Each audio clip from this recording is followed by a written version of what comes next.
If you're a first-time home buyer and you're thinking about purchasing a home in this crazy market that we're in right now, you've come to the right video. My name is seanu Uyehara. I'm an area manager with Geneva Financial. I've been in the mortgage industry over 15 years. I'm going to give you the ultimate guide to choosing the right mortgage for you as a first-time home buyer. Now, if you have any other questions or as you think of anything throughout the video, make sure to drop that in the comments below. Or if you have a more personal question, you can always send me an email. So hit the description below. There's links to my email and even more information on how to choose your right mortgage. Now, this is something that comes up quite a bit when you're a first-time home buyer because you really don't know where to start. You really are just looking online for information, whether it be YouTube, doing a Google search, and you're trying to get information maybe even from friends and family that have purchased homes in the past. But in this video, I want to give you some really good info that I like to share with our clients so that way they get a really good understanding of how to choose the right mortgage when they're purchasing their first property. Now, first and foremost, when you start your process, the thing I strongly urge you to do is get pre-approved first and foremost. So many of you still skip this process because you want to look at homes. You want to see, is this the right place that you want to buy or even the timing of the market? But I can tell you the pre-approval will answer probably 80 to 90% of all of your questions when it comes to purchasing a home. And one of the tough things about purchasing your first home is all the emotions that go along with that process. You feel everything from anxiety to being nervous, fear, angry at sometimes, frustration, and then you get the joy and elation once you get your keys. So you're literally going from one end of the spectrum to the complete other side. Now, one of the things that can alleviate some of the negative emotions that come along with buying a house is simply getting pre-approved. And that's why when you go through that process with a loan officer, you will go and see exactly what it's going to take for you to purchase a home. How much money you're going to need down, how much money in the bank you may potentially need, and what your monthly payment is going to look like as you start to look for these properties. Now, what my team and I do, once we qualify somebody, we call them every single Thursday, and we're checking in before the weekend to see if they're going out shopping for a home. And one of the main reasons why we do that is because if you are looking at some homes that weekend, we want to know what properties you're looking for so we can update our numbers so you know exactly what it's going to take to be able to purchase that house. Again, we're removing all the doubt, all the fear, all the what ifs that come along when buying your first house.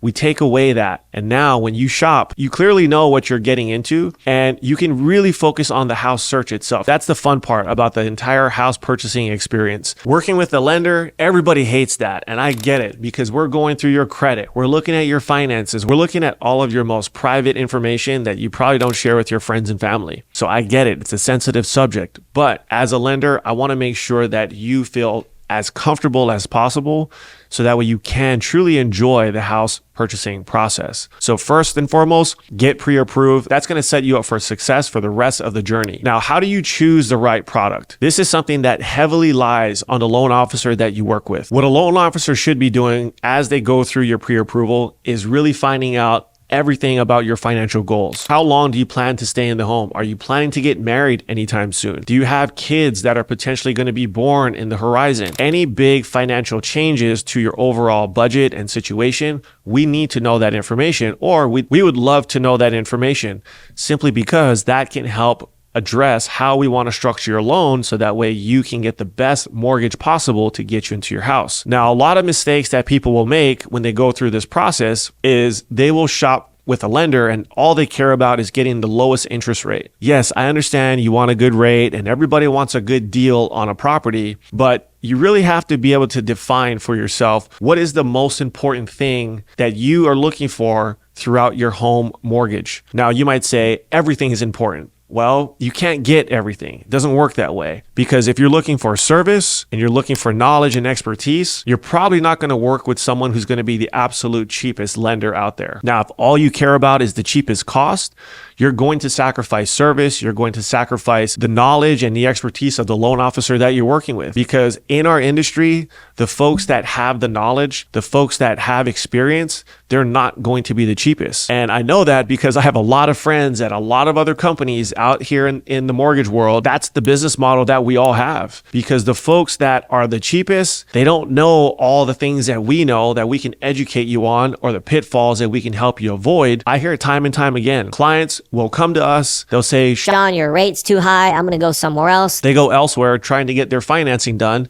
Then that lender misses something on their taxes, or the lender doesn't close on time, the deal falls apart. I have clients all the time that lose deals, not only because they left us, or I have people that go to other lenders, then because of maybe my YouTube channel or social media, they reach out to me trying to save their deal. I just had a real estate agent last week reach out to me because one of his clients went to another lender. The lender had promised him a really low interest rate, and they are 1 week out from closing. And the lender misread the tax returns and didn't account for the alimony that that husband had to pay to his ex-wife. And now this deal is falling apart, literally 1 week away. So this is why I always stress in my videos, and some of you that have been following me for a long time know that I always say that the strategy and the reputation of the loan officer takes precedence over the rate, because that client had a better rate than what I could have offered him. But guess what? That deal fell apart because he didn't know how to calculate the income properly. His debt to income ratio was incorrect. So the underwriter wasn't going to approve the loan. And you can cry and you can kick and scream all you want, but the guidelines are the guidelines when it comes to lending. And this is why, as a loan officer, you have to have that experience. So you might be newer in the industry and you might say, hey, I've got low interest rates, come and work with me. But if you don't know how to close a loan, it doesn't matter what the interest rate is. There was all these horror stories, even with the new home builders, that were offering all these low teaser rates to all these clients that weren't closing on time, and the loan officers were missing things. And there's all these things that happen that a lot of you don't really know, because a lot of it's kept behind closed doors as far as what goes on to get a loan done. If you really knew what went on, it would probably drive you crazy and you'd wonder why we're even in this industry. But those are some of the things that we make sure that we're protecting our clients from. And yes, it does come at a cost, because I can guarantee when I tell my client to shop for a house, we are closing that loan. There's no reason why that deal is going to fall apart unless it has to do with the property itself. Maybe it doesn't appraise. Maybe there's some repairs that need to be done that the seller's unwilling to fix and our client doesn't want to fix. So anything outside of our control could potentially cause a deal to go sideways. And that goes for everybody. But if it's in our control, that we know that we've reviewed the guidelines, we know exactly what you can qualify for, we know that deal is going to close. So the other thing that you really want to pay attention to is your loan officer's reputation, because that can literally make or break the entire transaction. In fact, there was an article that was recently posted by Housing Wire that talks about the fact that there's 100,000 loan officers that have already left the mortgage industry over the last year. That's almost half of the licensed loan officers that were in the industry are no longer there. So again, choosing the right person. Now more than ever in this market that we're in with higher interest rates, you really have to understand the strategy on how you're financing your home. Just getting thrown into a 30-year fixed mortgage may not be the best deal for you. So you really want to understand your options, or else you could potentially be throwing thousands of dollars away. Or like some of these clients that have unfortunately lost their transactions, you can lose your earnest money deposit, and it could be substantial enough to where maybe you don't end up buying a house altogether. So the first two things you really want to pay attention to is making sure you get pre-approved and making sure that you're working with a reputable loan officer. Look them up online. Are they on social media? Do they have reviews? You can go to Zillow.com. You can look at Yelp. There's all these websites out there that house testimonials and reviews for loan officers. So it's an easy way for you to see what kind of experience that you're going to have with that person. Now, as a first-time home buyer, many times we see folks that are limited on their funds to be able to bring to the table to close. So here's the thing. The big myth still in the mortgage industry is you need 20% down, when in actuality, you don't need the 20%. This has been a myth that's been perpetuated by Dave Ramsey and all these other financial gurus out there. But there are down payment assistance programs. These programs are all over the country. Some lenders have their own in-house down payment programs. We have one here at Geneva Financial where you only need a 600 credit score and we can cover your down payment in order to purchase your home. So make sure that you start asking these questions as you interview your loan officer, because again, they may have either access to local grants, local programs that are in that city, but also too, a lot of these programs do require the loan officer to be certified to do that program. So make sure you're asking them those questions. And even some of these programs do require real estate agents to also get certified as well. In fact, my team, we recently got certified for our program here in Las Vegas. So again, it just gives us an added advantage to be able to help you finance your home. So you want to make sure that your loan officer that you're working with has access to the down payment assistance programs, whether it's locally throughout your city or their own in-house program that they can utilize to get you into the door. A lot of these programs are going to be dependent upon a couple of things. They're going to be dependent upon your credit score, typically how much money you make, and also sometimes how many people are living in the home as well. So you want to make sure, again, the pre-approval, the first thing that we talked about today, that you get that part done, because if the lender doesn't have all of that information, it's going to be impossible for them to say, yes, we can get you approved with so-and-so down payment program and we can get you X amount of dollars towards your purchase. What's also really cool is that these down payment programs sometimes are catered towards specific industries. For example, you have teachers that have specific down payment programs. You have first responders or paramedics, police officers, firefighters, and even those in the military as well. So there's a lot of resources out there. And this is why first-time home buyers, you have such a leg up on everybody else when it comes to buying a home, because all these grants or all these assistance programs, any of these credits that are being offered are designed for you to get into your house. So if you have the money to put down, that's great. But one thing we always like to cover with our clients is just giving them the options to look at what it would look like for a down payment assistance program and what it would look like if you were to bring in your own funds. So your lender should be showing you these options. That way you can see for yourself what it looks like on paper. Throwing numbers around at you or just throwing it through an email might be a little confusing, and you may not truly understand the cost benefit of doing one loan over the other. Again, this goes back to the loan officer being educated and knowledgeable, so that way they can present that information to you clearly and you make the right decision. Because I hear it over and over. There's a lot of folks that have got into mortgages that are having a difficult time today because they didn't know what they were signing at the final signing table. Now, of course, you can say that it's the borrower's fault that they didn't understand that. And yes, to some extent, it is their fault that they didn't take the time to truly understand it. But also, as the professional, you need to make sure that you're going the extra mile to make sure your clients understand everything they're signing. And another thing I want you to think about as you choose the right mortgage for yourself is really thinking about whether or not it is worth it to pay additional costs up front. And the main cost that I'm talking about is paying points. So when you're paying points or discount fees, you're paying an additional cost to get a lower interest rate up front. Now, the thing to really think about in this situation is at what point does it not make sense to pay those points to buy your rate down? And what I mean by that is if you're paying, call it an extra $5,000 to get maybe 0.25% lower in an interest rate, how much money is that saving you on a monthly basis? So what you really want to figure out is where is your break-even point? And again, this is something your loan officer should be doing for you. If not, here's an easy way to figure it out. So what you want to do is you take the two options that you're looking at, or three options, and you look at your discount points and how much it's going to cost you to lower that interest rate. And then you want to look at your monthly payment savings. So you take the monthly payment savings, divide that by the cost to get that interest rate, and that's going to give you your break even amongst your options that you're looking at. For most people, they're looking at refinancing or selling their home or doing something to their mortgage, typically within every 5 to 7 years.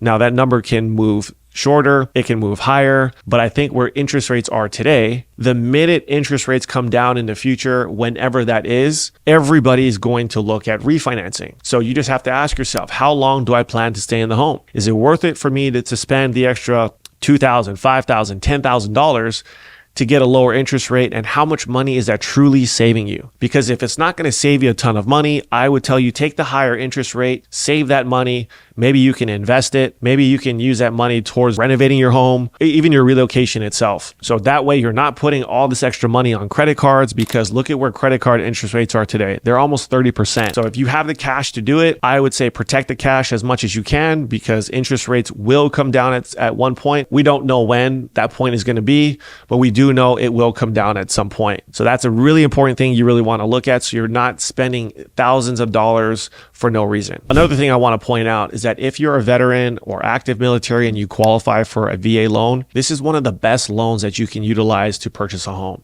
It's no money down. And if you have any service-connected disabilities, they waive the funding fee, which is typically thousands of dollars that gets financed into your loan. You've earned the right to use this loan. I highly suggest you take a look at using it. If you have the money, you could look at putting it down. But again, look at the options on paper and see what makes sense for you. This isn't a blanket scenario that maybe your friend or cousin bought a house and they did it a certain way. Sometimes there is only one way to buy a house. It could be because of your credit, maybe how much money you make, or maybe you're not filing enough income on your tax returns. So it really depends. And that's why every single person has a unique situation when it comes to purchasing a home. But don't let a realtor or a loan officer dissuade you of using a VA loan. I've shared this story before where I worked with a real estate agent who tried to get one of our clients who was a veteran to not use their eligibility and finance the house through the VA. She wanted them to use a conventional loan because she said it was going to be easier for her to get their offer accepted. I called BS. I told my client that. I said, it's totally up to you if you wanted to fire me or you want to fire the realtor. I don't think she's looking out for your best interests. She's doing that out of her convenience to get you into a house. A good real estate agent's going to fight for you. A good real estate agent's going to know how to negotiate to get a deal done. So what happened to that story? They ended up firing that realtor, and a week later, we got into contract on a VA loan, and we got that home closed for that client. So working with the right people is going to be so paramount throughout this process, because she would have literally forced my client to put more money down when they didn't need to do it. And they wanted to keep a lot of money in their savings because they were moving from one part of the country to another. So they really had a lot of cost that was going to come along with that move. And another thing to think about as you go through this process as a first-time home buyer, I just touched on this a little bit ago, is realizing that your scenario is your scenario. I know you might get advice from maybe friends, family, and coworkers on how they went through their process. But like I mentioned, everyone has a different, unique story on how they purchased their house. So just because your friend or cousin or whoever might have purchased a home a certain way, that way may not apply to you whatsoever. And I always hear this from clients that, hey, I bought a house 10 years ago. The process is this way and this way and that. well, a lot has changed in the last 10 years. The mortgage industry is constantly changing, whether it's regulations or how business is done. And sometimes it gets better, sometimes it gets worse. But these are things that you will have to go through that process yourself. I'm an investor. I'm always looking to buy rental property for my daughter. And even when I go and buy a house, I have to go through the process. I don't get any sort of special treatment whatsoever.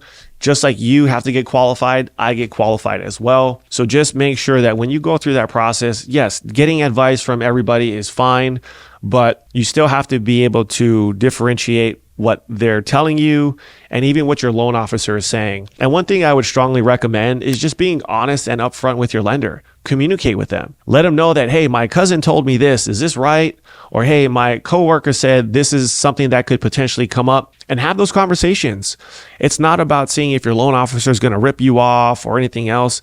The more communication that you can have between your loan officer and your real estate agent, the better. And I think, honestly, the clients that we have the most communication with, those are the ones that I think that are the happiest when they get through the entire process, because they know that they can count on us to answer everything and do it truthfully. And this is where, again, all these little bits and pieces of starting from a pre-approval to getting you into your home, and then even after that, how you manage your mortgage. That's where your realtor and your loan officer can play such a key and vital part into helping you be successful. So when you're a first-time home buyer and you're shopping around, make sure that you take some of these tips I shared with you today so that way you can be successful. Don't chase the rate so much. The rate's the rate. And they change every single day. None of us have control over it. And you know what? The guy who has the cheapest rate today may not be the cheapest rate tomorrow.